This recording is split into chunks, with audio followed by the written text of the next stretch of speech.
कि भारतीय जनता पार्टी ने बिहार में अपनी हार मान ली है।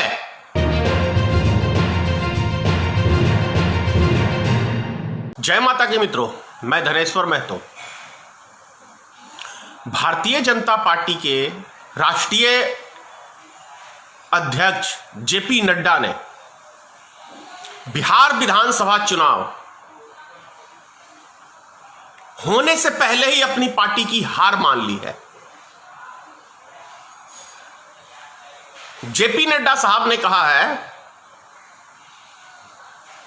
कि यदि हमारा गठबंधन सही रहा बिहार में तो हम 2010 से ज्यादा भी अच्छा परफॉर्मेंस करेंगे, यानी अच्छा रिजल्ट, उससे भी बेहतर रिजल्ट हमको मिलेगा बिहार में।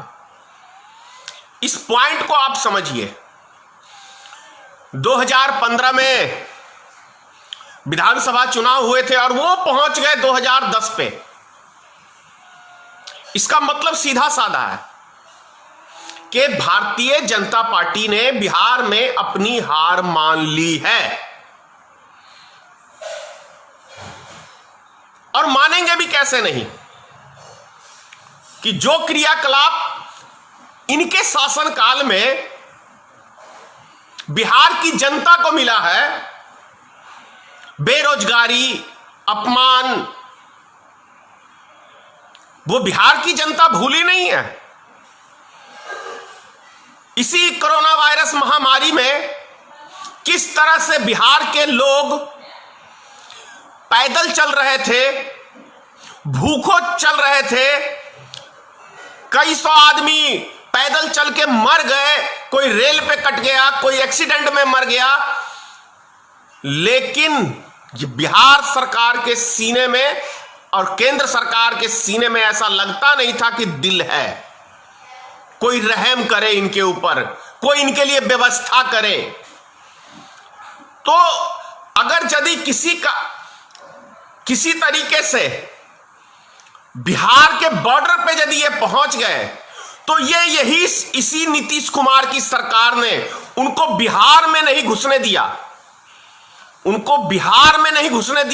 बिहार के बॉर्डर पे ही उनको जेल खाने में डाल दिया गया, या यूं कहें छोड़ दिया गया कि एंट्री नहीं करने देंगे आपको बिहार में।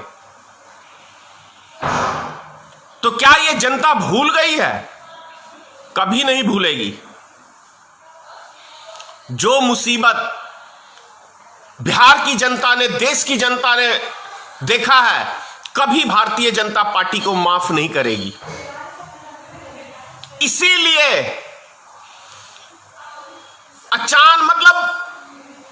जब पूरा देश महामारी के संकट से गुजर रहा है तो बिहार में विधानसभा की चुनाव टाइमली कराने का मकसद यही है कि लॉकडाउन के माध्यम से दूसरी पार्टियां प्रचार ना कर सके।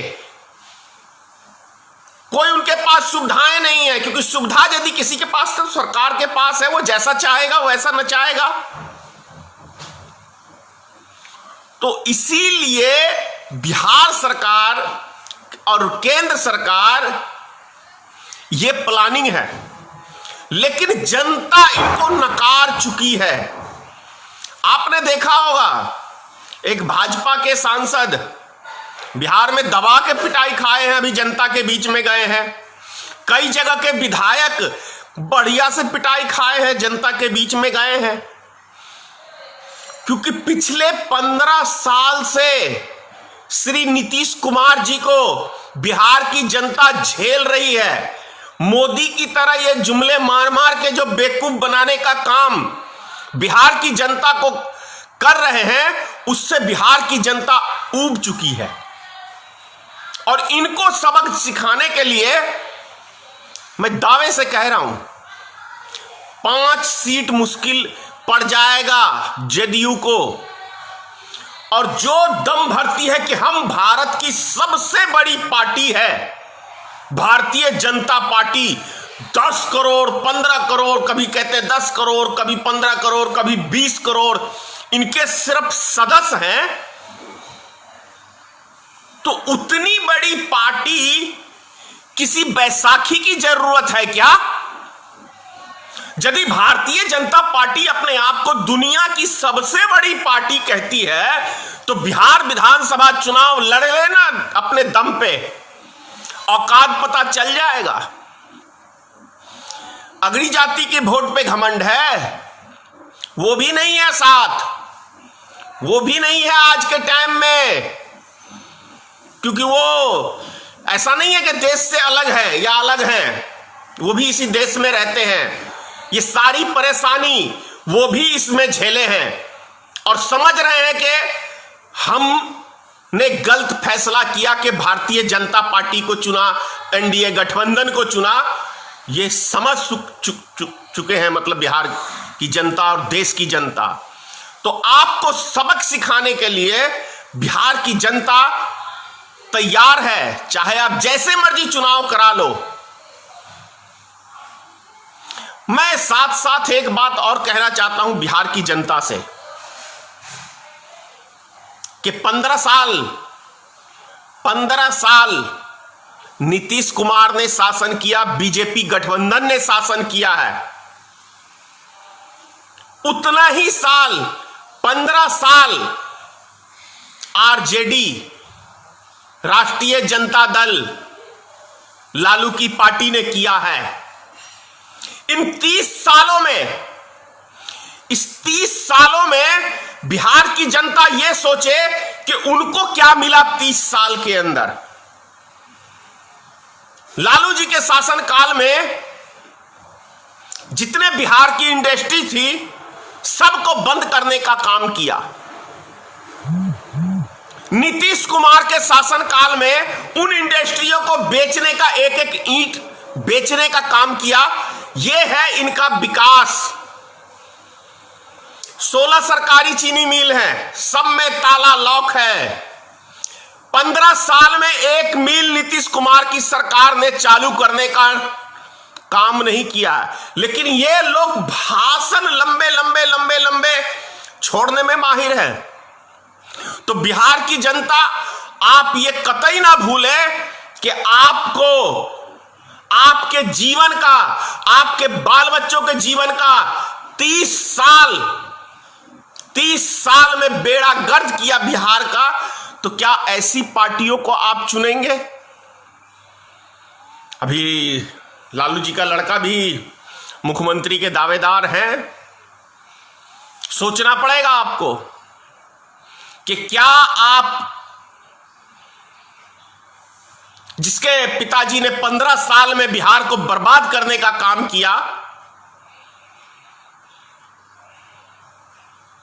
उसे क्या फिर चांस देंगे? क्या करेंगे? क्या प्लान है? मैं आपसे अपील कर रहा हूं, जो भी प्रत्याशी बने बिहार में विधायक के लिए, सभी उम्मीदवार को आप एक साथ बुलाएं अपने क्षेत्र में और उनसे सवाल जवाब करें कि आप 5 साल मत लेने के बाद क्या गारंटी है कि आप हमारे लिए क्या काम करेंगे? इसका कौन सा प्रमाण आप देना चाहते हैं? बाहरी व्यक्ति को विधायक मत चुनना, क्योंकि वो नहीं शक्ल दिखाएगा। लेकिन अपने क्षेत्र के व्यक्ति को आप चुनोगे तो उसका गिरेबान आप पकड़ सकते हो जाके कभी भी। मैं आपसे कह रहा हूं कि आप एक मीटिंग कराओ और बुलाओ सारे प्रत्याशियों को, सभी पार्टियों को, चाहे वो किसी पार्टी से हो चाहे निर्दलीय हो, और उनकी योजना पूछो कि 5 साल हम यदि आपको देंगे तो आप हमारे क्षेत्र के लिए क्या काम करेंगे, इसकी क्या गारंटी देते हैं? पसीने छूट जाएंगे, पसीने छूट जाएंगे उस व्यक्तियों के जो आपको उल्टी सीधी पढ़ाई पढ़ा के आपका जीवन का अनमोल चीज, आपका मत ले जाता है। वो आप चाहें तो आप सुधार सकते हैं उस स्थिति को। नेता से प्लानिंग पूछिए और यदि वो अपने समय पे काम ना आए तो जूता लेके उसके घर पे पहुंच जाइए। ऐसा नहीं है कि 5 साल पटना में ही नजर आएगा, अपने घर भी जाएगा, अपने क्षेत्र में भी जाएगा। तो जूते से वैसे नेताओं का स्वागत करिए। और जो पिछले 5 साल में आपसे वादा करके मत लिया, चाहे वो किसी भी दल का नेता हो, अगर वो क्षेत्र में आता है तो पूरा जूते के साथ उस नेताओं का स्वागत करिए, तब जाके ये नेता सुधरेंगे। हमारी पार्टी है भारतीय मित्र पार्टी। मैं वादा करता हूं, वादा नहीं पूरे प्रमाण के साथ, कि जहां भी हमारे कैंडिडेट बिहार में चुनाव लड़ेंगे, आप उनसे सवाल जवाब करिए और पूरे प्रमाण के साथ उनसे लीजिए कि यदि हम आपको मत देते हैं तो आप हमारे लिए क्या करिएगा। और यदि हमारे नेता ही अपने वादे पे खड़े ना उतरे तो अगली बार जूता लेके उसका स्वागत करिए, तब जाके ये नेता सुधरेंगे। मैं राजनीतिक रोटी सेकने के लिए भारतीय मित्र पार्टी का गठन नहीं किया हूं। किसी तरह से बिहार में चुनाव ना हमारी पार्टी लड़े तो तरह तरह के निर्वाचन आयोग भी हमारे पे हथकंडे अपना रही है। लोकसभा चुनाव में भी हमारे को चुनाव चिन्ह के लिए परेशान किया गया। जो 2016 के अंदर भोजन से भरी हमें थाली दी गई, हमें कभी नहीं कहा निर्वाचन आयोग ने कि आपको इतने दिन के लिए ही यह चुनाव चिन्ह दिया गया है। 4 राज्यों में चुनाव थे, नई नई हमारी पार्टी का संगठन हुआ था, चुनाव चिन्ह हमें मिला भोजन से भरी थाली। बाहर राज्यों में चुनाव लड़े, अरे भाई पहले बिहार में हम चुनाव लड़ेंगे ना। 2016 के बाद तो कोई चुनाव हुआ नहीं, 2019 में हुआ, हमने 10 प्रत्याशी उतारे, लेकिन उस टाइम में चुनाव चिन्ह हमें नहीं दिया गया। फिर हम हाई कोर्ट का सहारा लिए, फिर वही चुनाव चिन्ह दिया गया। तो चुनाव आयोग छोटे दलों को इस कदर से परेशान करता है कि क्या बताएं आपको। उसी प्रकार अभी मैंने आपको बता दूं, जानकारी दे दूं कि चुनाव चिन्ह के लिए हमने अप्लाई फिर से किया तो 1 महीने बाद हमारे पास चुनाव आयोग का लेटर आ रहा है कि आप अध्यक्ष कौन है अभी आपकी पार्टी का, क्योंकि आपका टाइम 4 साल पूरा हो गया। जो कि पिछले साल ही हमने राष्ट्रीय कार्यकारिणी की बैठक करके इसका निर्णय ले लिया था कि अध्यक्ष कौन होगा। हाँ, वो बात अलग है, हम लेटर नहीं दे पाए, लेकिन अभी चुनाव आयोग को चाहिए कि जब चुनाव का डेट है तो चुनाव चिन्ह आवंटित करना चाहिए और उसके बाद कोई प्रक्रिया है तो करनी चाहिए। लेकिन सरकार के इशारे पे किस तरह से ये लोग काम करते हैं। बिहार की और भी कई पार्टियां हैं जिसका चुनाव चिन्ह के ऊपर चुनाव आयोग ने ऊपर के इशारे से किस तरह से इन छोटे दलों को परेशान किया जाए, लेकिन उस परेशानी से हार मानने वालों में से धनेश्वर महतो नहीं है। किसी भी कठिनाई का सामना करने के लिए हम तैयार हैं। हमारे प्रत्याशी खड़े होंगे, चुनाव लड़ेंगे। मैं जो आपसे कह रहा हूं उस बातों को आप ध्यान दीजिए कि 15 साल लालू प्रसाद ने बिहार को क्या दिया, 15 साल में भारतीय जनता पार्टी जदयू की सरकार ने बिहार को क्या दिया, ये आपको सोचना पड़ेगा। और यदि जिस नेता को आपने बड़ी ईमानदारी से स्वागत करके उसको चुने और आपके विश्वास पे खड़े नहीं उतरे, तो आप समय आ गया है, आपके दरवाजे पे वो नेता घूमने वाला है। तो जूतों का हार ऐसे नेताओं के लिए आप संभाल के रखिए। फटे पुराने जितने भी जूते हो उसको आप संभाल के रखिए और जब वो आए तो वो फटे पुराने जूते का माला उसके गले में दीजिए और मुंह काला करके उसको समाज में घुमाइए कि तुमने हमें छला, तुमने हमारे साथ विश्वासघात किया, इसलिए तुम्हें हम ये सजा दे रहे हैं। जय हिंद, जय भारतीय मित्र पार्टी।